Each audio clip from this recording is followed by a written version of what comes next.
UK की student visa की ratio बहुत कम हो चुकी है। अगर आपने या आपके बच्चे ने यूके का वीज़ा अप्लाई किया है तो ये वीडियो आपके लिए है। इस वीडियो में हम मॉक इंटरव्यू, क्रेडिबिलिटी इंटरव्यू या प्रीकस इंटरव्यू की तैयारी करने जा रहे हैं। यूके वीआई के हवाले से आपको ऐसी बातें बताऊंगा जो आपको ट्रैवल एजेंट नहीं बताते। बिस्मिल्लाहिर्रहमानिर्रहीम। लाखों करोड़ों दरूद हजूर नबी करीम सल्लल्लाहु अलैहि वसल्लम और उनकी आल पर। अस्सलाम वालेकुम दोस्तों, मैं हूं आपका होस्ट उस्मान अली गोंदल। उम्मीद है आप खैरियत से होंगे। दोस्तों, आप जानते हैं कि इस वक्त यूके इनटेक 2026 के हवाले से धड़ाधड़ जनाब एडमिशन्स हो रहे हैं यूनिवर्सिटियों में। आपके सामने यहाँ पे ट्रैवल एजेंट हर जो चौक चौराहे में बैठे हुए हैं वो ये काम कर रहे हैं इसके ऊपर और ढेरों लाखों पैसे कमा रहे हैं, लेकिन लोगों के मुस्तकबिल के साथ जो खेल रहे हैं लोगों को बताते नहीं है असल हकीकत क्या है। अब आपको पता है इससे पहले क्या था, 2025 से पहले कोई भी बंदा जाता था जाके कहता था जी मैं, कोई उसकी हिस्ट्री नहीं थी, कोई ये वो, बस जी जनाब मैंने स्टूडेंट वीजा का सबसे आसान तरीका था यूके को मूव करने के लिए, आप स्टूडेंट वीजा ले लेते थे, स्टडी वीजा ले लेते थे और यहाँ से चले जाते थे और वहां पे जाके आप असाइलम अप्लाई कर देते थे या कोई भी 100 तरह के बहाने होते थे वहां पे रहने के। लेकिन आज हम बात कर रहे हैं इंटरव्यू के हवाले से। तो इंटरव्यू के हवाले से आपको पता है अब यूके जो भी जाता है उसके लिए 2-3 टाइप्स के इंटरव्यू लिखे जाते हैं। उसमें क्रेडिबिलिटी इंटरव्यू आ गया,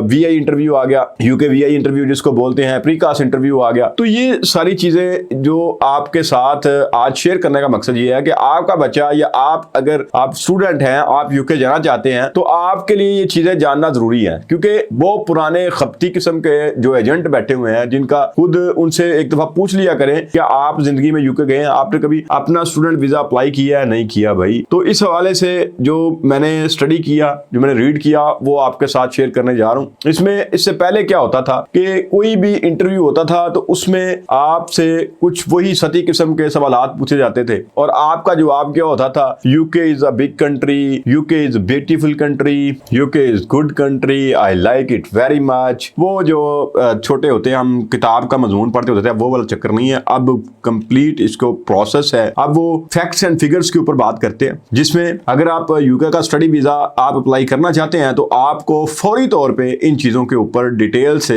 काम करना होगा। सबसे पहली चीज जो आमतौर पे 5-6 क्वेश्चंस हैं जो सारा इंटरव्यू उनके गिर्द घूमता है, उसमें से जो सबसे पहली चीज है वो ये होती है कि आपने यूके को चूज क्यों किया, आप यूके ही क्यों जाना चाहते हैं स्टडी के लिए। तो और भी बहुत सारे कंट्रीज हैं, तो वहां पे आपने ये नहीं कहना जी वही मुझे, मैंने आपको पहले कहा यूके इज ब्यूटीफुल कंट्री, ये वो सारी छोड़ दें। आपने क्या करना है, अब वो रीजन पूछते हैं, वो कहते हैं कि क्यों भाई आप यूके ही क्यों आना चाहते हैं। तो उसके लिए आपको क्या करना है, आपने बताना है कि जी पूरा और भी कंट्रीज हैं, मैंने इस कंट्री में मैंने चेक किया था, यहाँ पे वीजा का जो रेशियो है वो कम है, यहाँ पे जो प्रोग्राम मैं यहाँ पे चूज कर रहा हूँ वो यहाँ पे अवेलेबल है, फीसें बहुत ज्यादा हैं, लिविंग एक्सपेंसेस बहुत ज्यादा है। आपने कंपेयर करना है कंट्रीज को और फिगर्स के साथ, ये नहीं कि बस जी वो स्पेन से आप ज्यादा सस्ते हैं इस वजह से मैं यहाँ नहीं, आपने कंपेयर करना है और फिगर्स देनी है जी वहां पे इतना खर्चा आता है, यहाँ पे इतना खर्चा आता है, वहां पे क्वालिटी ऑफ एजुकेशन ये है, यहाँ पे क्वालिटी ऑफ एजुकेशन ये है, ये आपने उसको डिटेल से जवाब देना है। अब आमतौर पे नेक्स्ट जो होता है जो लैंग्वेज बैरियर का होता है कि आपके पास लैंग्वेज बैरियर नहीं है, इस वजह से मैं लैंग्वेज बैरियर यहाँ पे नहीं है, इस वजह से मैं यहाँ पे अप्लाई करना चाह रहा हूँ। और नेक्स्ट आ जाता है यूनिवर्सिटी को चूज करने का कि आप यूनिवर्सिटी को चूज करते हैं। यूनिवर्सिटीज में यहाँ पे उठा के वैसे ही जो होते हैं ट्रैवल एजेंट वो उठा के जी फला यूनिवर्सिटी में आपका एडमिशन करवा दिया, जहाँ से उनको कुछ रकम वापस मिलती है, जहाँ पे उनकी कमीशन होती है वहां पे वो अप्लाई कर देते हैं। अब यूनिवर्सिटी को जो चूज करना है आपने उसकी भी जस्टिफिकेशन देनी है कि मैंने ये यूनिवर्सिटी क्यों चूज की है। फलां यूनिवर्सिटी भी इतनी 10 यूनिवर्सिटियां थी, 50 यूनिवर्सिटियां थी, 100 यूनिवर्सिटी थी, उनमें से ये 4-5 जो यूनिवर्सिटीज हैं इनमें मैंने अप्लाई क्यों किया है, उसमें भी आपने जस्टिफिकेशन देनी है। आपने फैक्ट्स एंड फिगर्स देने हैं कि जी फलां यूनिवर्सिटी में मुझे लगता था कि मेरा मेरिट नहीं बनेगा, फलां यूनिवर्सिटी में फीस ज़्यादा थी, फलां यूनिवर्सिटी में फैसिलिटीज़ इतनी ज़्यादा नहीं थी, यहाँ पे ये वाली फैसिलिटीज़ मुझे मिल रही हैं। उस फैसिलिटी का बताना है, वो आपको पता होना चाहिए। उसको ये नहीं है कि मतलब सिर्फ ये फैसिलिटीज़ ज़्यादा है, फैसिलिटीज़ कौन सी फैसिलिटीज़ ज़्यादा है ये भी आपसे क्वेश्चन किया जा सकता है। अब जो दूसरी 50 यूनिवर्सिटीज़ को आप नहीं अप्लाई कर रहे वो भी आपने बताना है कि मैं उस पर वहाँ पे क्यों अप्लाई नहीं कर रहा। तो उसमें आप अकोमोडेशन का भी कह सकते हैं, वहाँ पे उस सिटी में मैं इसलिए अप्लाई नहीं कर रहा, वहाँ पे रहायश ज़्यादा कॉस्टली है, यहाँ पे रहायश सस्ती है। तो इस तरह के अकोमोडेशन के हवाले से भी आप उसको कंपेयर करेंगे, लेकिन उसमें भी फिगर्स आनी चाहिए कि वहाँ पे कितना आपका अकोमोडेशन का बनता है, यहाँ पे कितना आपका अकोमोडेशन का बनता है, वहाँ पे हॉस्टल का कितना बनता है, यहाँ पे हॉस्टल का कितना बनता है। ये सारी चीज़ें आपको पता होनी चाहिए।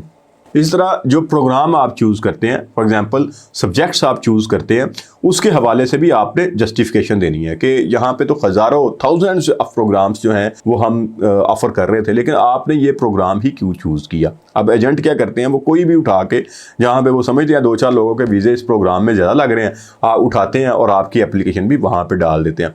अब वो ये भी पूछते हैं कि आपका बैकग्राउंड के साथ, जो आपने इससे पहले जो आपने पढ़े हुए सब्जेक्ट्स, उनका इस सब्जेक्ट्स के साथ क्या लिंक है, और फ्यूचर में आप क्या करना चाहते हैं। फ्यूचर में जब आप ये डिग्री लेंगे तो आपका फ्यूचर क्या होगा, उस हवाले से भी आपने कंप्लीट एक कहानी बनानी है, और वो कहानी फैक्ट्स एंड फिगर्स के ऊपर होनी चाहिए, उसकी तैयारी होनी चाहिए। ये मेरे पास्ट के साथ कैसे रिलेट करता है, और मैं फ्यूचर में कहाँ जाऊँगा ये डिग्री हासिल करके, ये सारी चीज़ें जो हैं वो बताई जाती हैं। और दूसरा जो नेक्स्ट आ जाता है एक्सपेंसेस के हवाले से। एक्सपेंसेस आपके कि आप इस कंट्री में आ रहे हैं, आपने इस यूनिवर्सिटी में एडमिशन लिया, इतनी इसकी फीसेस बनती हैं, इतनी इसके हॉस्टल के ड्यूज बनते हैं, इतनी आपकी अकोमोडेशन बनेगी, स्टेशनरी वगैरह सारी चीज़ें डाल के वो टोटल आपको पता होना चाहिए, इतने मेरे एक्सपेंसेस होंगे। उसके बाद आपने दूसरी कंपेयर करके आपने बताना है इस वजह से मैं यहाँ पे ये अकोमोडेशन लेना चाहता हूँ। और नेक्स्ट वो जो पूछे क्वेश्चन आमतौर पे पूछा जाता है वो ये होता है कि क्या ये वन टाइम आपके पेरेंट्स जो हैं वो पे करेंगे, और पेरेंट्स आपके क्या करते हैं, उनका सोर्स ऑफ इनकम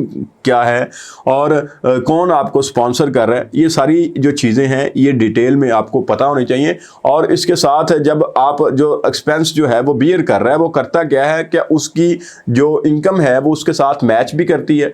हम क्या देते हैं, वो हमें फीसेस भेजते रहेंगे और अब्बा जी पीछे करते कुछ नहीं। तो ये सारी चीज़ें इसके ऊपर बेस इंटरव्यू कर रहा होता है। अब इंटरव्यू जो 2025 के बाद हालात है वो बहुत सख्त हो चुके हुए हैं, तो अब इन चीज़ों को मद्देनज़र रखते हुए आपको प्रीकास्ट क्रेडिबिलिटी या आपका जो इंटरव्यू है उसको UKVI जो है वो उसकी प्रॉपर आपको तैयारी करना पड़ेगी, और मुकम्मल कहानी आपको ये बना के पेश करना पड़ेगी फैक्ट्स एंड फिगर्स के ऊपर।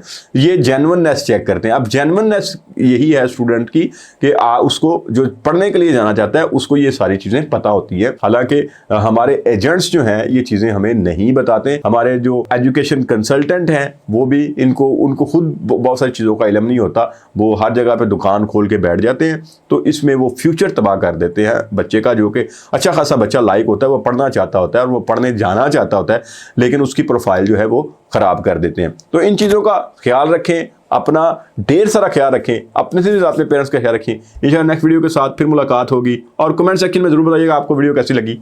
अल्लाह ने के बाद।